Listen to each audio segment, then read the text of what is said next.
Mark Coleman sat hunched over his desk in his dimly lit dorm room, trying and failing to focus. On the economics textbook splayed open in front of him. The words on the page blurred together, a jumble of theories and graphs that seemed far removed from the reality of his life. The small, cluttered room was filled with the remnants of his day, a half-eaten sandwich, empty coffee cups, and a stack of unopened bills teetering on the edge of his desk. Mark ran a hand through his messy dark hair and sighed deeply. He was exhausted. The combination of late-night study sessions and his part-time job as a pizza delivery driver was taking its toll. But it wasn't just the physical exhaustion, it was the mounting pressure of trying to keep his head above water financially, while also feeling like he was barely holding onto his academic performance. His phone buzzed on the desk, interrupting his thoughts. Mark glanced at the screen and saw a text from his boss at the pizzeria. "Need you to cover another shift tonight. Can't find anyone else. Double tip for Barrow Street." Mark groaned.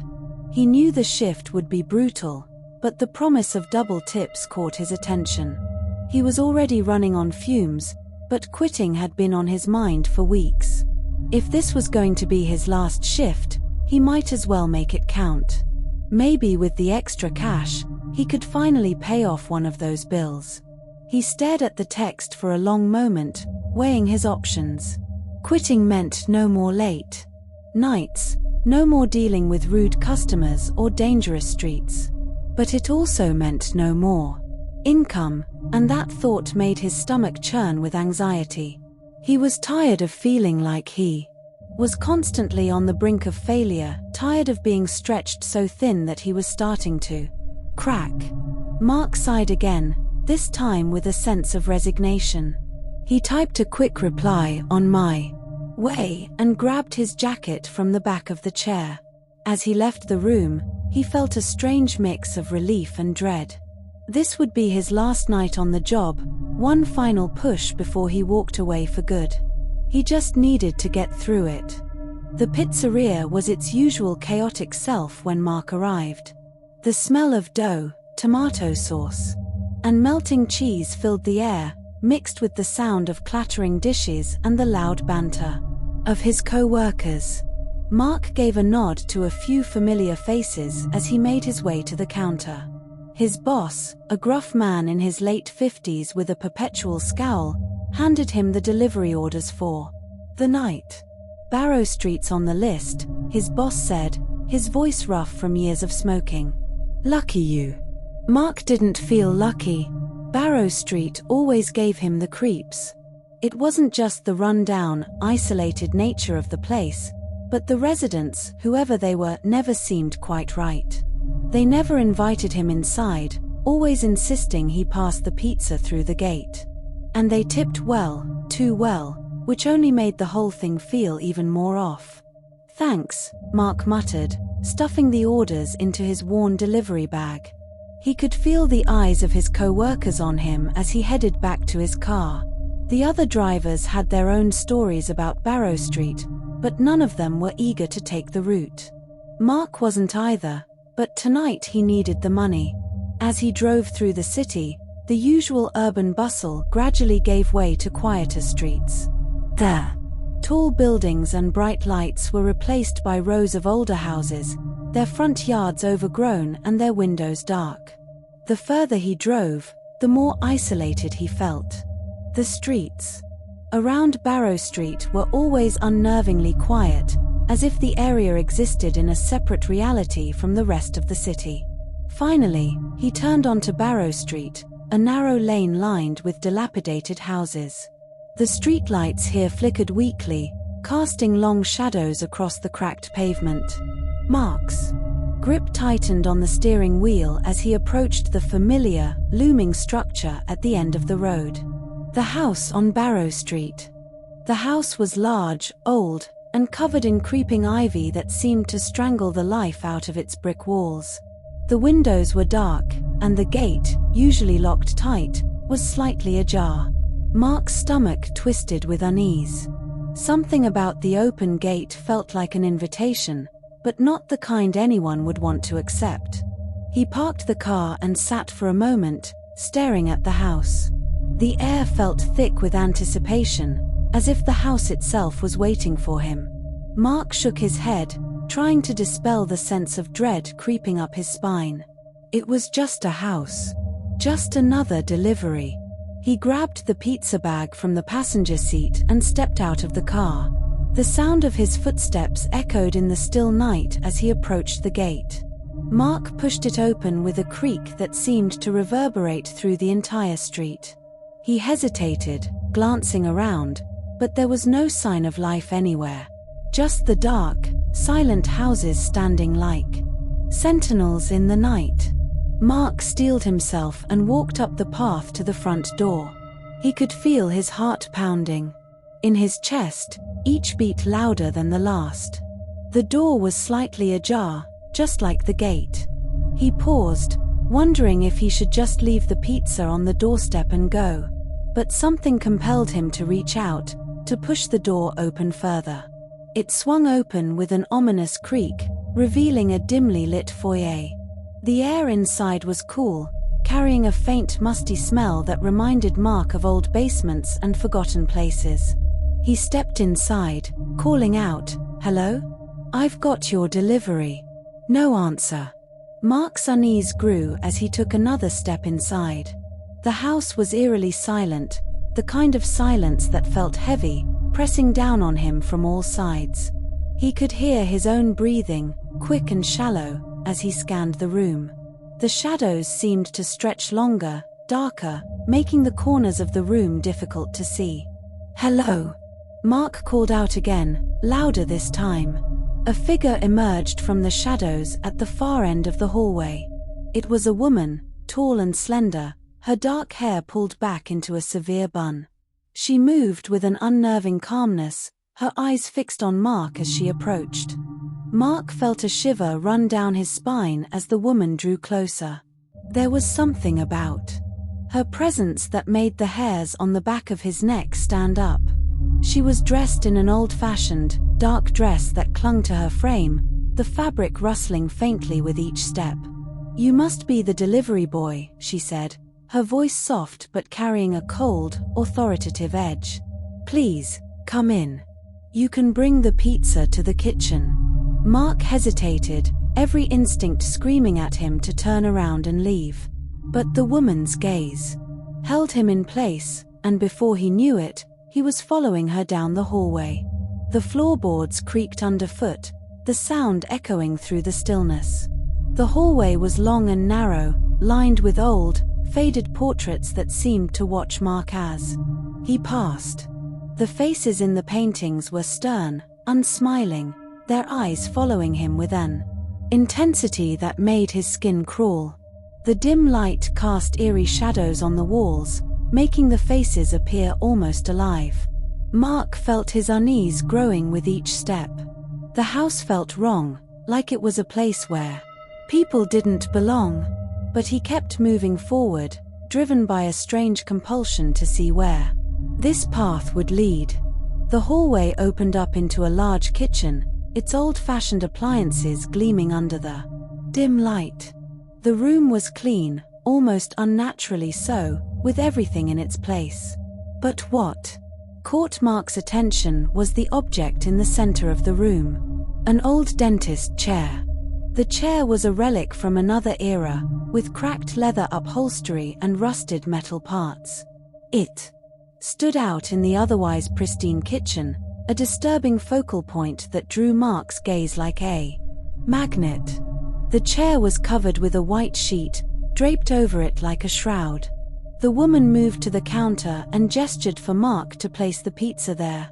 "Thank you," she said, her voice devoid of emotion. "You've been very helpful." Mark's eyes were still fixed on the chair. He couldn't shake the feeling that something was terribly wrong. Why would anyone have a dentist chair in their kitchen? And what or who was under the sheet? He swallowed hard, forcing himself to look away. "Is there, anything else you need?" The woman's lips curled into a faint, unsettling smile. "No, that will be all. "You may go now." Mark nodded, feeling a wave of relief wash over him.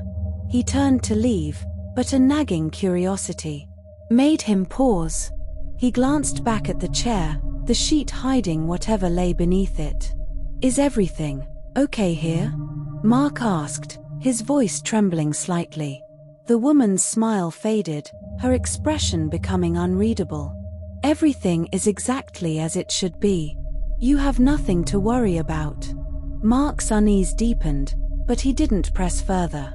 Something about the way she said it made him feel like he was treading on dangerous ground. He gave a brief nod and turned to leave, eager to put as much distance between himself and the house as possible. As Mark walked back down the hallway, he couldn't shake the image of the chair from his mind. It felt like a piece of a puzzle that didn't belong, a detail that hinted at something much darker lurking beneath the surface. He passed the portraits again, their eyes following him with that same unsettling intensity. Mark quickened his pace, desperate to get out of the house. The front door was in sight, just a few steps away, when something made him stop. A soft, almost imperceptible sound came from behind him, like a whisper carried on the wind. Mark turned slowly, his heart pounding in his chest. The hallway was empty, but the shadows seemed to shift, as if something was moving just out of sight. Mark felt a cold sweat break out on his forehead.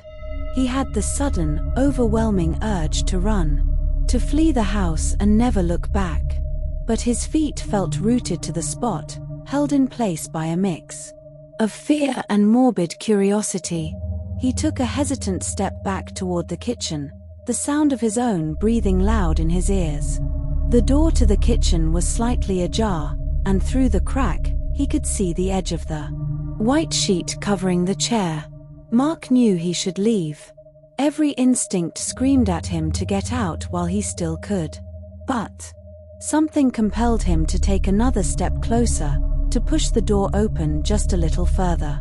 The door creaked as it swung open, revealing the kitchen once more. The chair stood in the center, just as he had left it. But now, the sheet had been pulled back slightly, revealing the dark, cold leather beneath. Mark's breath caught in his throat. He took another step forward, his hand reaching out to pull the sheet back further. His fingers brushed against the fabric, and in that moment, the door behind him slammed shut with a deafening bang. Mark jumped, his heart leaping into his throat. He spun around, his eyes wide with terror, but the hallway was empty. The silence was deafening, pressing in on him from all sides. He turned back to the chair, his hand trembling as he reached for the sheet again. But before he could touch it, a voice cut through the silence like a knife. "I wouldn't do that if I were you." Mark froze, his blood running cold. The woman's voice came from the shadows, her tone calm, but laced with a warning. She stepped into the light, her eyes locking onto his with an intensity that made his skin crawl. "This house has a way of keeping secrets," she said softly. "And some secrets are better left buried." Mark didn't need to be told twice. He backed away from the chair, his heart racing as he made his way to the front door. His hands were shaking as he reached for the doorknob, desperate to escape the suffocating atmosphere of the house.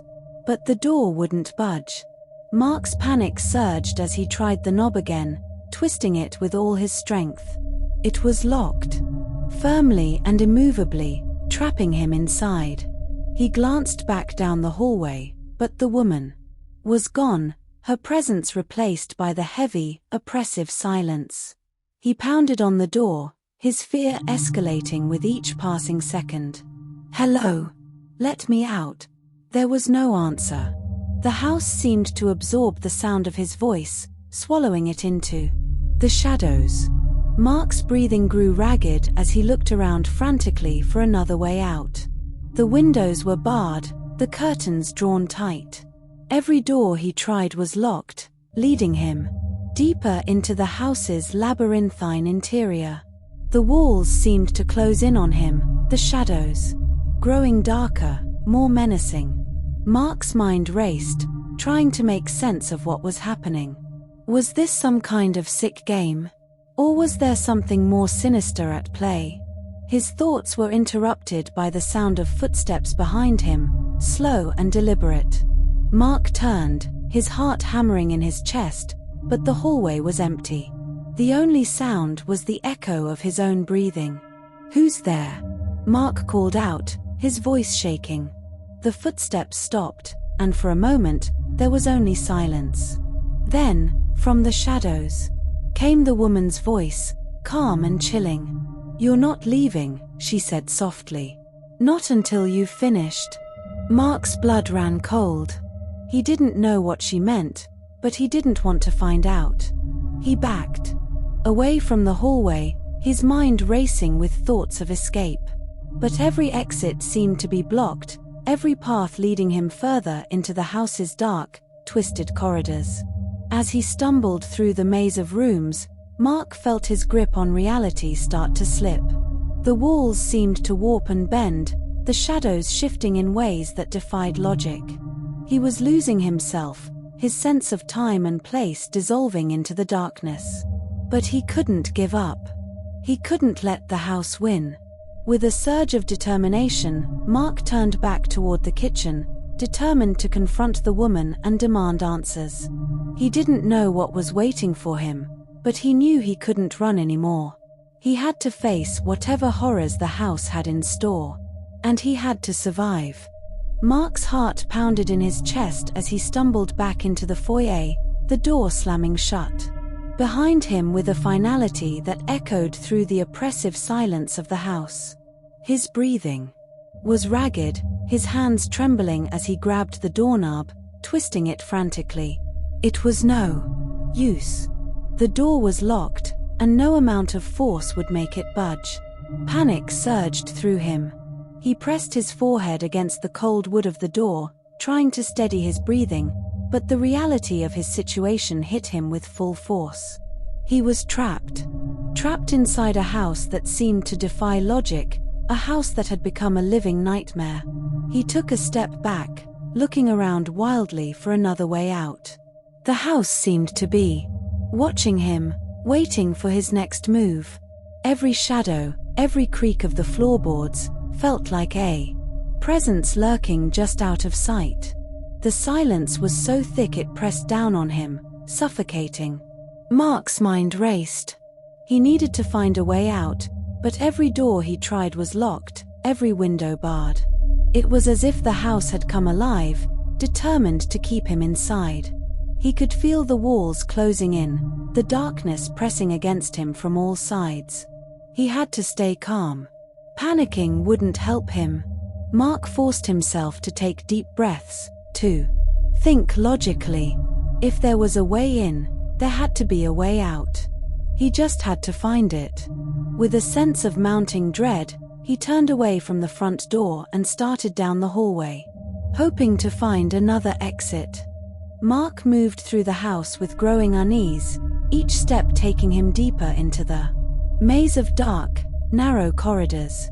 The dim lighting made it difficult to see, and the shadows seemed to shift and move in the corners of his vision.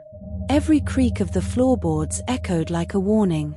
As he turned a corner, Mark nearly collided with someone, a woman, her eyes wide with fear.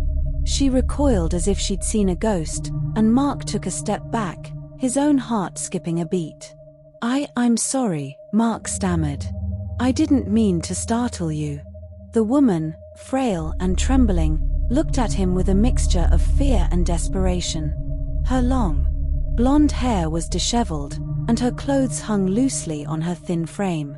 She seemed as out of place as he felt. "You shouldn't be here," she whispered, her voice barely audible. "You need to leave." Mark's hope flared. "I've been trying to, but I can't find a way out. Do you know how to get out of here?" The woman glanced nervously down the hallway, her eyes darting to the shadows. "The house, it doesn't let you leave. Not until it's done with you."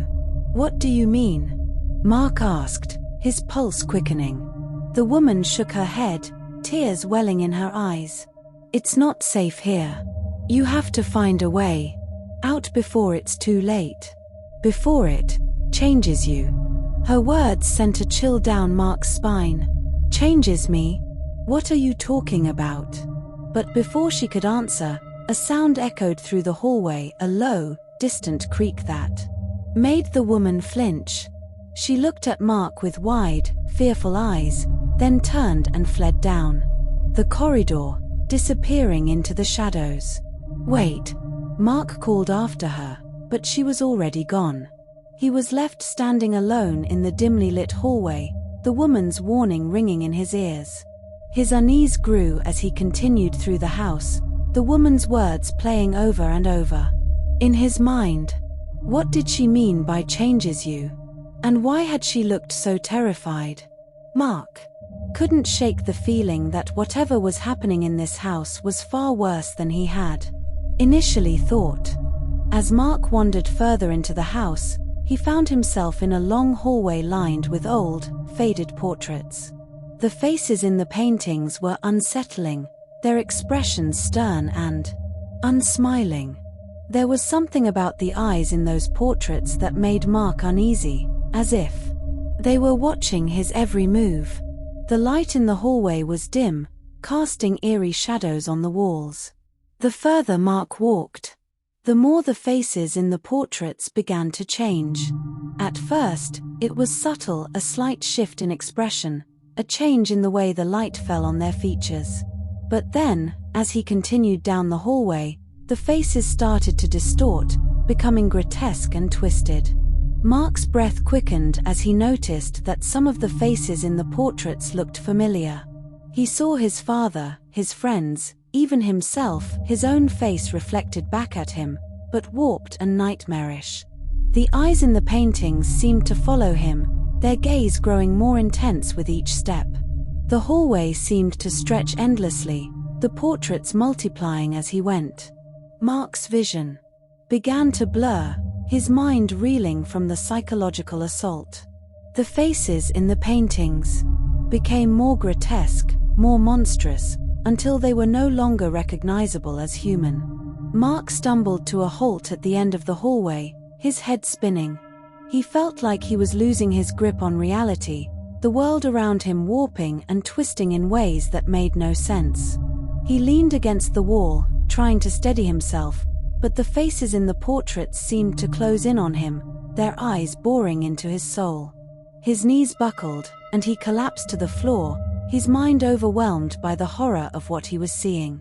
He clutched his head, trying to block out the images, but they were burned into his mind, a never-ending loop of twisted faces and accusing eyes. Just as he felt himself slipping into madness, the hallway plunged into darkness, the portraits disappearing from view. The sudden absence of light was almost a relief, but it left Mark with a gnawing sense of dread. He was alone in the dark, with no idea where to go next. When Mark opened his eyes, he found himself in a dark, old-fashioned sitting room. The room was shrouded in shadows, with only a single lamp casting a dim, flickering light. The furniture was covered in dust, and the air was thick with the scent of decay. He struggled to his feet, his body trembling from the encounter in the hallway. His mind was still reeling, but he forced himself to focus.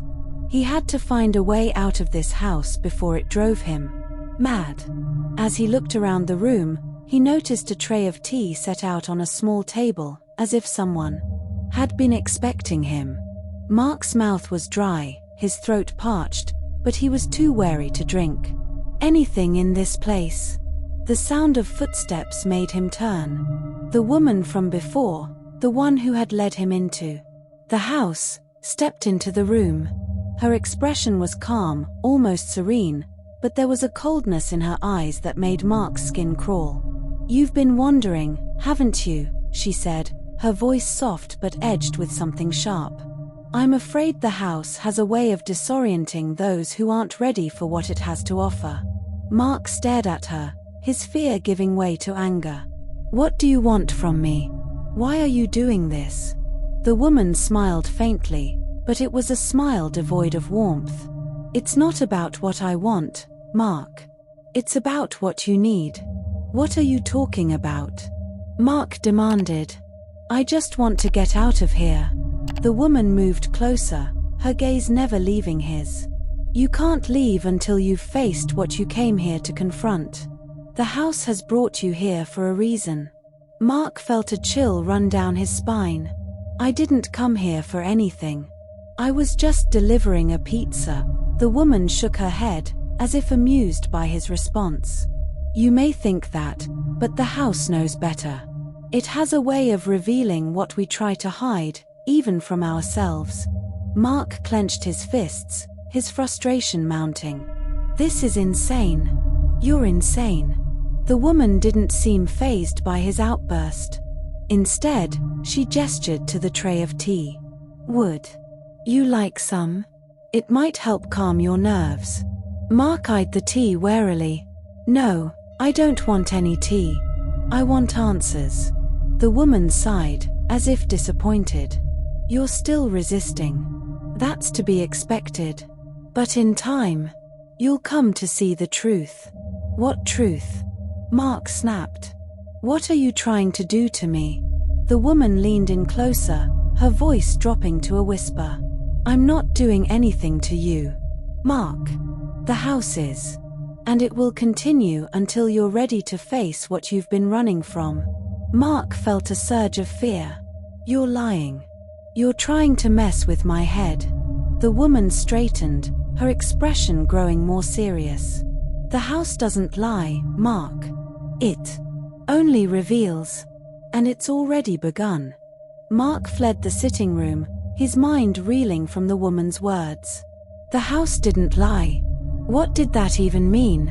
He had no idea what was happening, but he knew he couldn't stay in that room with her any longer. He wandered through the darkened corridors, searching for anything that might help him understand what was going on.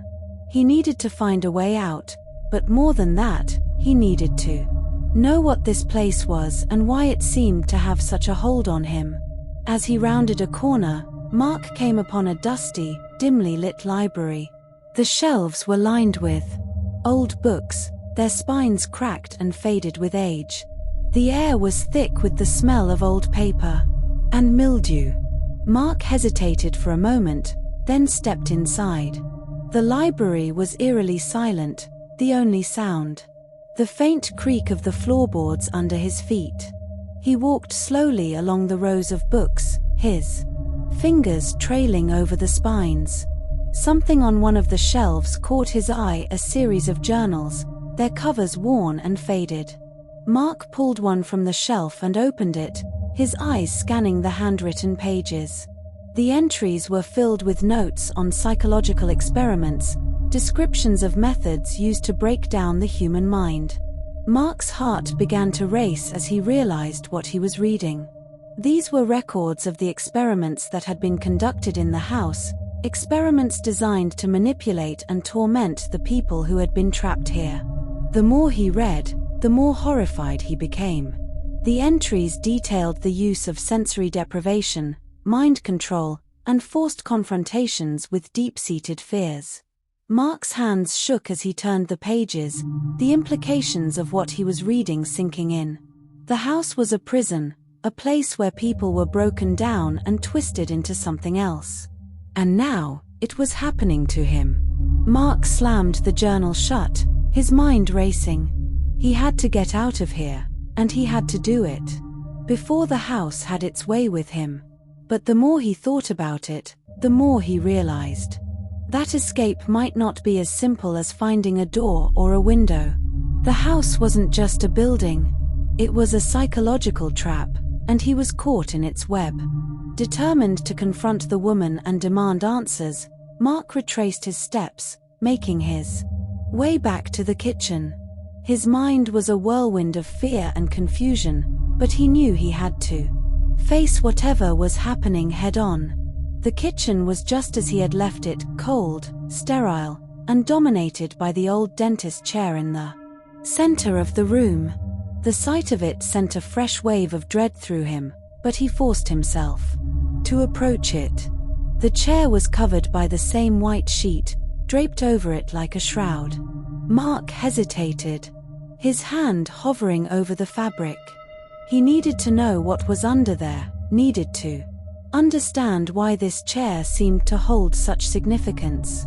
But before he could touch it, the woman entered the room, her presence sending a chill down his spine. She moved with the same unnerving calm, her eyes fixed on him with a mix of curiosity and something darker. "You're back," she said, her voice soft but laced with that same coldness. "Have you found what you were looking for?" Mark turned to face her, his anger flaring. "What the hell is going on here? What is this place?" The woman's expression remained serene. "This is a place of revelation, Mark. A place where the truth is brought to light." "What truth?" Mark demanded. "What are you trying to do to me?" The woman's gaze flicked to the dentist chair, and a faint smile touched her lips. "The truth that you've been hiding from. The truth about who you are." Mark's fear turned to rage. "I'm not hiding from anything. I just want to get out of here." The woman shook her head slowly. "You can't leave until you've faced it, Mark. Until you've confronted what the house has shown you." Mark took a step back, his heart pounding. "You're insane. This whole place is insane." The woman's smile faded, her expression growing more serious. "You can run from it if you like. But the house will always find you. It knows you, Mark. It knows your deepest fears, your darkest secrets." Mark clenched his fists, his mind racing. He didn't know what to believe, but he knew one thing. For certain, he couldn't let this house win. Without another word, Mark turned and fled the kitchen, the woman's voice echoing in his mind. "You can't run from yourself, Mark." Mark ran through the maze of dark, twisting corridors, his mind a blur of fear and confusion. The house seemed to stretch on endlessly, the walls warping and bending as he moved. Every turn led to another locked door, another dead end. He could feel the house closing in on him, its grip tightening around his mind. The shadows seemed to pulse with a life of their own, whispering his name, mocking his fear. But he couldn't stop. He had to keep moving, had to find a way out before the house consumed him completely. As he rounded a corner, Mark found himself back in the foyer, the front door looming before him. He ran to it, grabbing the doorknob with shaking hands. He twisted it, pulled with all his strength. But it wouldn't budge. He was trapped. Mark's panic surged as he pounded on the door, his voice hoarse with desperation. "Let me out. Please, let me out." But there was no answer. The house seemed to absorb the sound of his voice, swallowing it into the darkness. He sank to the floor, his back against the door, his mind reeling. He didn't know how much more he could take. The house was breaking him, piece by piece, and he was powerless to stop it. But as he sat there, trembling with fear, a new resolve began to form within him. He couldn't let this place destroy him. He had to fight back, had to find a way to survive. Mark pushed himself to his feet, his heart pounding in his chest. He didn't know what was waiting for him in the depths of the house, but he knew he couldn't run from it anymore. He had to face whatever horrors the house had in store. And he had to survive. Mark awoke to the sound of his own breathing, harsh and ragged in the still air.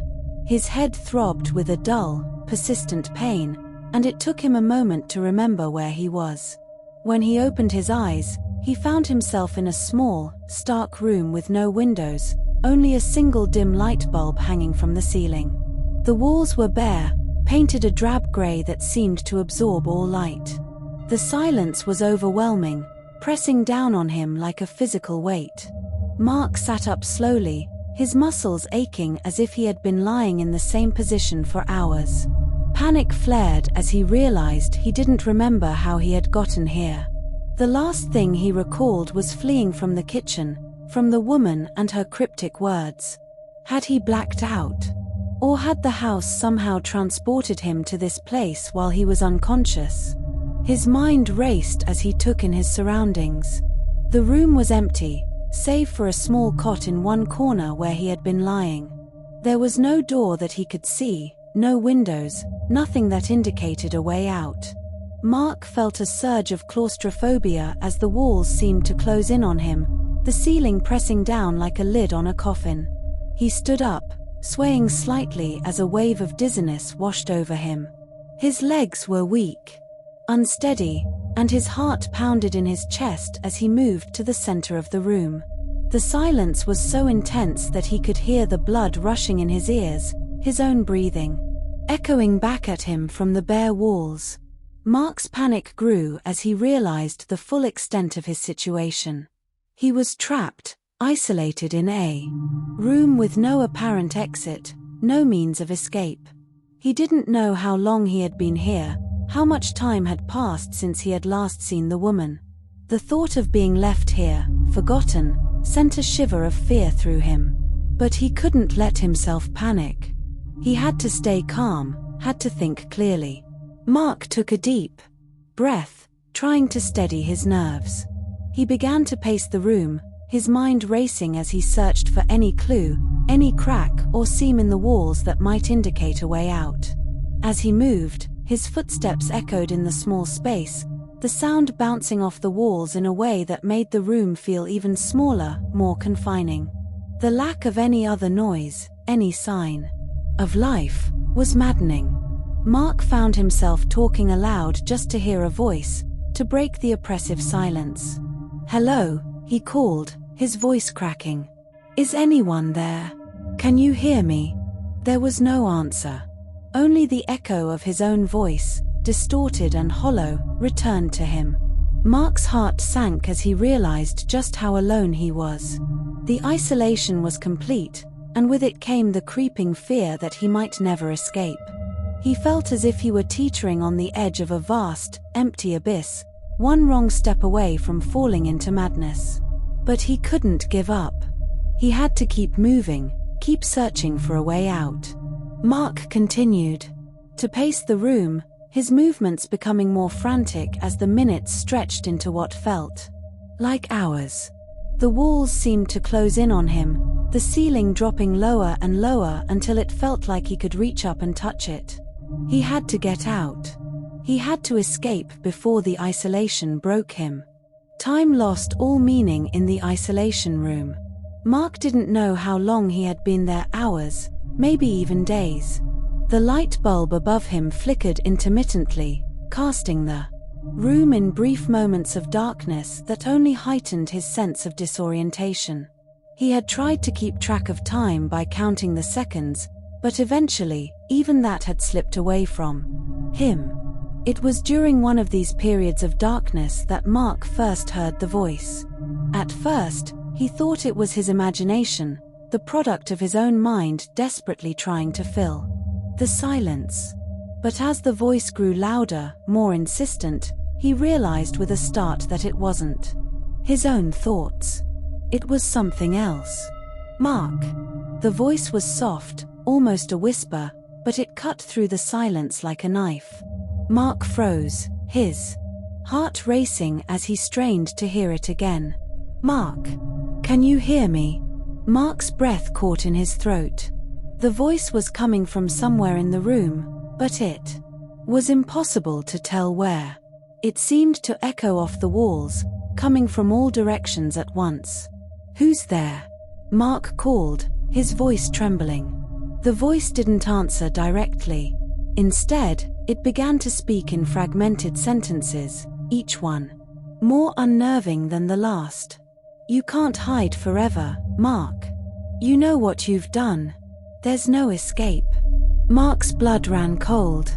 The voice was intimate, familiar, as if it knew everything about him. It spoke of his fears, his regrets, the things he had tried to bury deep within himself. And as it spoke, Mark felt those old wounds being ripped open, the pain and guilt he had tried so hard to Forget flooding back in a torrent. You think you can run, but you can't. It's always been inside you. You can't escape yourself. Mark clapped his hands over his ears, trying to block out the voice, but it was no use. The words wormed their way into his mind, seeping into every corner of his consciousness. The voice was relentless, tearing down his mental defenses, exposing every vulnerability, every fear. You're nothing, Mark. You've always been nothing. Just a failure, running from the truth. Mark's vision blurred as tears welled up in his eyes. The voice's accusations hit their mark, each word a dagger to his psyche. He had spent so long trying to convince himself that he was more than his failures, that he could be something more. But the voice was stripping that illusion away, piece by piece. No one cares about you. You're alone. Just like you've always been.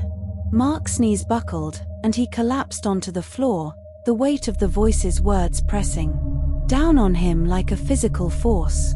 He felt his resolve crumbling, his mind unraveling under the relentless assault. Give in, Mark. There's nothing left for you. Just give in.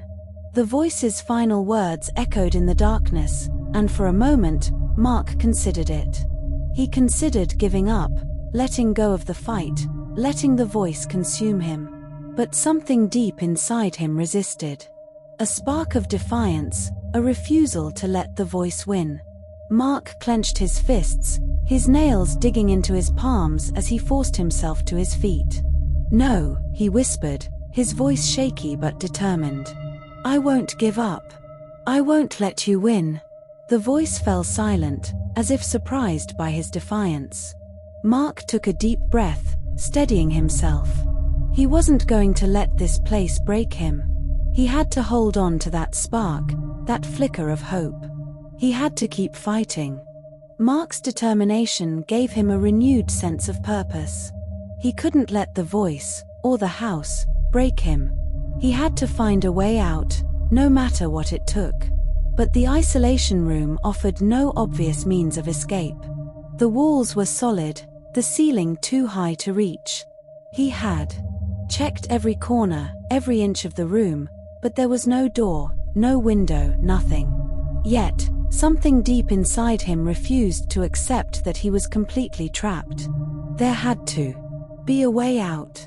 The house was playing games with his mind, but it wasn't infallible. It had weaknesses, and he had to find them. As he continued to search, he noticed something odd about one of the walls.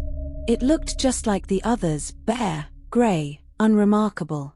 But when he pressed his hand against it, he felt a slight give, as if the wall wasn't as solid as it appeared.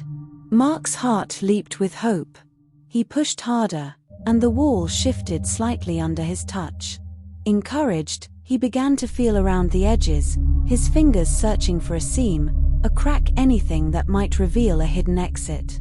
After what felt like an eternity, he found it, a small, almost invisible panel that gave way when he pressed against it.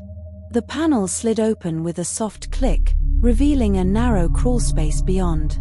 Mark hesitated for only a moment before he crawled through the opening, the tight space making it difficult to move. The walls of the crawlspace were rough, scraping against his skin as he pulled himself forward. But he didn't care about the discomfort. All that mattered was getting out of the isolation room, escaping the oppressive silence and the voice that haunted him. The crawlspace was long and winding, and Mark had no sense of direction as he moved through it. He didn't know where it would lead, but it had to be better than where he had been. Every inch forward felt like a victory, a step closer to freedom. Finally, after what felt like an eternity, he saw a faint light ahead. Mark's heart raced as he quickened his pace, desperate to reach the end. The light grew brighter, and with one final push, he emerged into a dark, unfamiliar hallway. The air was cooler here, the silence less oppressive. Mark stood up slowly, his muscles protesting after the cramped journey through the crawlspace. He looked around, trying to get his bearings. The hallway was just as disorienting as the others he had encountered, but it was a relief to be out of the isolation room. He had escaped, at least for now. Mark moved cautiously through the hallway, every sense on high alert. He didn't know what awaited him, but he was determined to stay ahead of whatever the house had planned next. His footsteps echoed faintly in the silence, a constant reminder of how alone he was. As he rounded a corner, Mark nearly collided with Jenna. She gasped, stumbling back as if she had seen a ghost. Her eyes were wide, filled with fear and something else, relief, perhaps. "Jenna," Mark breathed, his voice shaky. "Thank God. I thought I was alone." Jenna looked at him, her expression a mixture of shock and confusion. "Mark, how did you find me?" "I don't know," he admitted. I found a way out of the room I was in. I've been trying to get out of this place." Jenna's face twisted with fear. "You shouldn't have come back. The house, it won't let you leave, not until it's done with you." "I don't care what the house wants," Mark said, his voice firm. "I'm not staying here.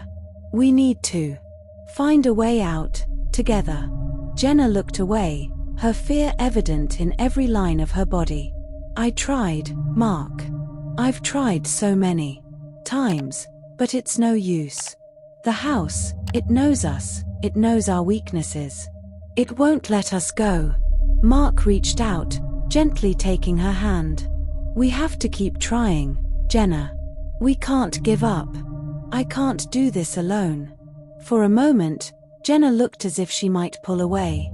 But then she met his gaze, something flickering in her eyes, hope, perhaps, or desperation. She nodded slowly. "All right," she whispered. "But we have to be careful. The house, it's changing, and it's getting stronger." "What do you mean?" Mark asked, his grip tightening on her hand. Jenna shook her head. "I don't know how to explain it. But the longer we're here, the more it learns about us. It feeds on our fear, our pain. It's like it's alive." Mark's stomach twisted with dread. The house was more than just a building.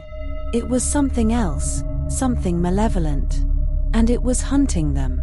"Then we need to stay ahead of it," Mark said, his voice steady despite the fear gnawing at him. "We'll find a way out. Together."